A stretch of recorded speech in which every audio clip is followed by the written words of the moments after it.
ardayda jaamacadaha ka baxda Soomaaliya markay qalin jabinayaan jaamacad ay dhameeyaan dufcadan oo gadan meel waxay tagayaan sawirada oo dhan ay ku dhijinayaan dufcadan ayaa qalin jabinaysa xafladii qalin jabinta markaas xaflad ayaa la dhigaya markaas Ilaahay waan qalin jabinay jaamacad aan dhameynay waad mahadsantiin khayr Allah idin siiyo jaamacadaas kuwaas dhameeyay tirada badan meesha ku dhagan kuwa aan ka yarayn baan maalin walba intaan isku soo dhajino baan kor waxaan uga qoraynaa tacsi Allahu naxariiso kun way qalin jabiyeen marka ilaa intee wadaynaa marka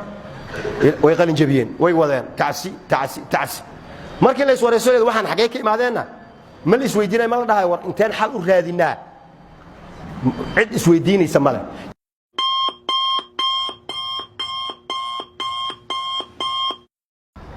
beesh caalamku wax la yiraahdo oo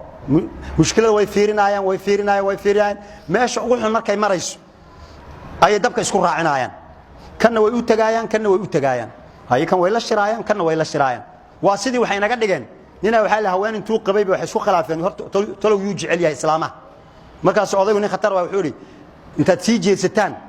midii aan dhabarka ka taabto ayaan jeclahay markaas ay sii jeesteen markaas intoodiiba dhabarku ka taabtay mid walba sii daysay anuu jecel yahay marka dhabarka istaabashay inta la iska daayo quraanka inoo sheego gaaladina ma jecelo inagum baa daba ordayna ma ogiye ilaahay wuxuu yiraahdaa antum ulaa'i wardad yahu idinkan ha antum ulaa'i idinkum ba tuhibbunahum jecel wala yuhibbunakum laakin ayagu idin ma jecelo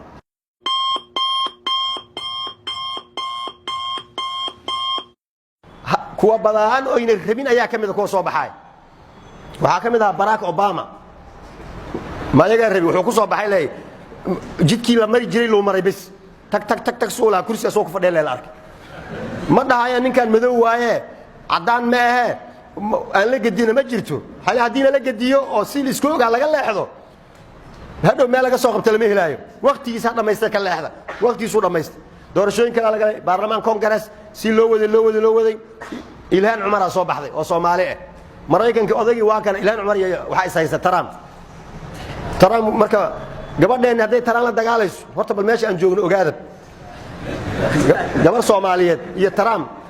ayaa facsiman oo way la dagaalaysaa asna warkiisu sheegtaa aydan warkeeda sheegataa marka dambana ardayda kala celiyo ma la dhihi doonaa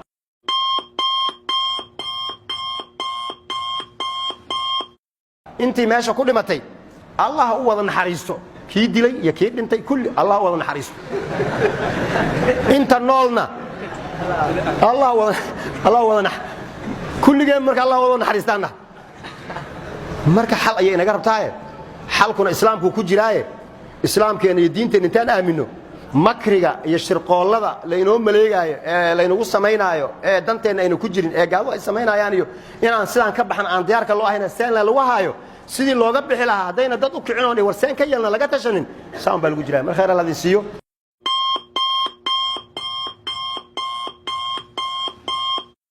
bariga waxa jiray bariga oo jaadka la joojin jiray bariga jaadka inta la joojiyo qofkii lagu arko dabargoynta qaadka dhigi jiray waa la mamnuucay guriga la wareegay liiro waad ogsoontiin dadka waa soo yaqaana jaadka soo ma joojin dadka madaxda ee jaadka joojintiisa soo saaray ee dadka dadweynaha ku ciqaabaya ayagu way qayiraan waa loo keenaa sidoo loo keenaa galabtii iyo habeenkii u fariisanayaan way qayiraan jaadka waa la joojiyay guriga lagu wareegay waxa la jaad lagu qabtay oday garsooraa waqtigaas xilligaas yaa kuwo jaad lagu soo qabtaa loo keenay uu diiwaan geliyay intay ahaayeen intii jaadka lagu soo qabtay waxa la marka faylkooda la soo cadeeyo baaritaan lagu soo sameeyo hal soo celiyo markale markii kale inta la gaaray xabsi markii lagu celiyay intii dawladda show kuwa ka agdhow isku reerka ahaayeen hoosta laga sii daayay intii kale baadana lagu soo celiyay maxkamadii garsoore markuu yeeray hebel aaway ma joogo kuwii askartu weydii wuxuu dadkii kale aaway ana gudoomiye waan soo kaadinayna intay dhaheen ayay baxsadeen masaasaha afmaameentu kula hadlay sheekana qaadno walaa naxariis u dhintay intii maxaabiista kale ay meesha fadhiday ay aan la sii deynin ya waran intuu qooxay isiina baha kaadiya idinka bax soo kaadiyay hadii intii la soo kaadiyo iska baxsanaayo maxay idin meesha ku haysaan kaadid ma ismiyay ordu idinka la soo kaadiyo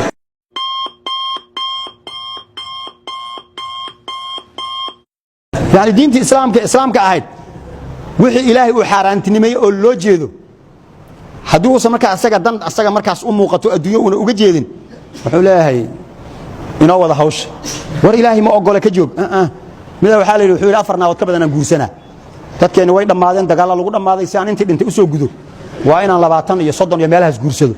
waxaa la kitaabka ilaahay ma ogole 4 ka badan markaas uu iga leexo kitaab ilaahay dantay moog kitaab ilaahay ma dantay koogya dantay ana aqaan ma kitaab dant yaani marka arintu ay noqoto dantayda anun ba aqaana taasi wax sax ma aha danta ilaahay ba yaqaan ala ya'lamu man khalaqa wa huwa latiful khabir wallahu ya'lamu wa antum la ta'lamun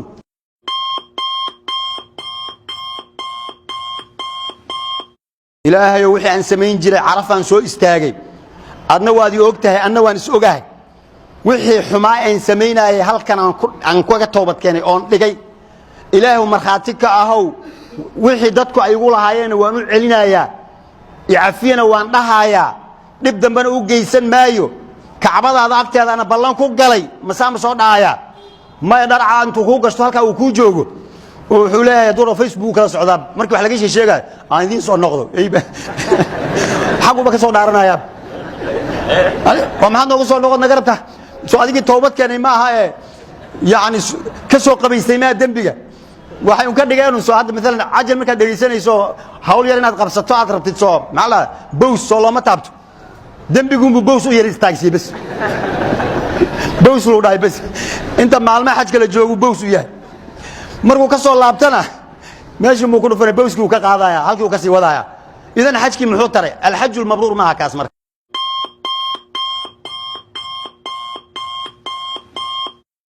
ko mukhayad soo galay waxa la yiri sokor iyo waxbuu qabay wuxuu yiri sokorta kabariyay wuxuu yiri sokorta haygaga soo darin waan iska mashquulsan oo ahaaye sokortii ku soo daray shaahina korku uga soo daray uu soo hordhigay markuu soo fiiriyay nus wax ku dhow sokor waan markaas sokor uu qabay dhiikarka ku kacay qaylo wiilkii yaraa ku qaylo wariyaasoo kuma dhin sokor haygaga soo daray maxaa sokor ku soo dartay wiilkii kama baan wuxuu yiri adeer ha ku qasinno korle kacbis marka waxaan ka wada kii mucaarado waxba dilaynin oo la dawladda halkaas ay ku khaldan tahay Soomaa wixii ay ku khaldan tahay la sheegay ha ku qasinno adi meeshii iska toosi laakiin waxa dib u heshiisiin u baahan dadka isdilaaya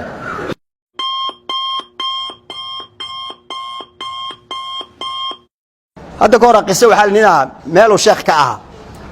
marka sheekhani waa nin rageed maahine cilmiga ma yaqaano dadku iska waabsadaa marka laakiin mida uu imaaday maalinka dambe marti oo sheekho laakiin wax yaqaana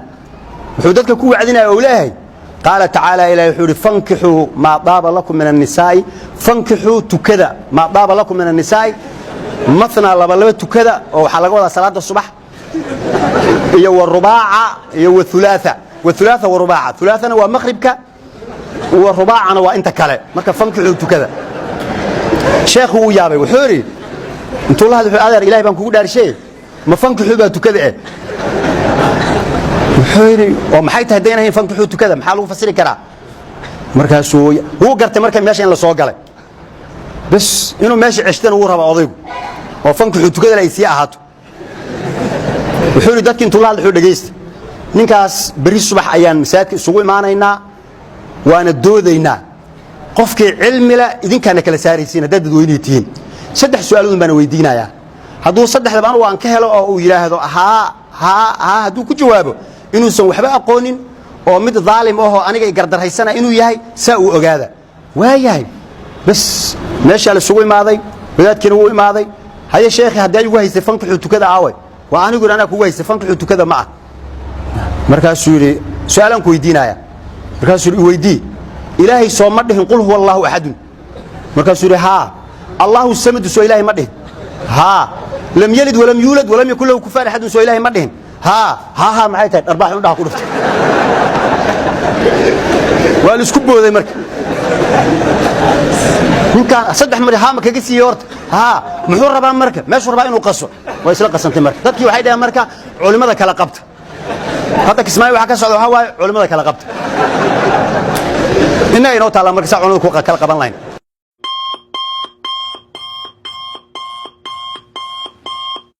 reeb baadiyaha ma ogtahay sida magaalada kale ma kala laha qolal oo ay kala seexseexdaan waalidka iyo caruurta iyo male aqal Soomaaliga la wada seexdaan kuwa ku kuusana marka aqal Soomaaliga dhinac ka seexda reebaadusay wax ku dhalan ayaga yaqaan marka saas ay taani waxan baa la dhalaa mar ay seexdeen ilmuhu haday doonaan markaas kadib laga dhigto dib loo dhigto habeena marka ilmihi mid kamid ah oo inuu seexday loo maleeyay malaha ma buuna seexanin wuu soo jeeday waxbuu arkay markaas subaxdii yuu ku yar uga sheekeeyay wuxuu yiri waxbaan ku tusi caawa seexanin haye istaan baa la galay ilmi istaan bay ugu jireen xilligii dambe ee xaaladu ay ahayd ayaa la gaaray kii wax ballamiyay ee hore yaa wuxuu damcay inuu kii toosiyo oo yiraahdo hawsha hadday bilaabanaysa markuu damcay inuu toosiyo ayaa wuxuu yiri waryaa waan soo jeedaa indha farahay gelin indha farahay gelin niyowan hadda Soomaali xaaladda ay joogto waxay tahay waa la soo wada jeedaa kuwa waxa marka dadka indha farahay geliyaan waa la iswada fahmay waxa la isku haysto waa kursigaas seen uga heshiina intii la yiraahdo taas inagoo heshiisay dan inoo wada tahay saas ma lagu qaybsadaa ilaa laga gaaro ma soconayso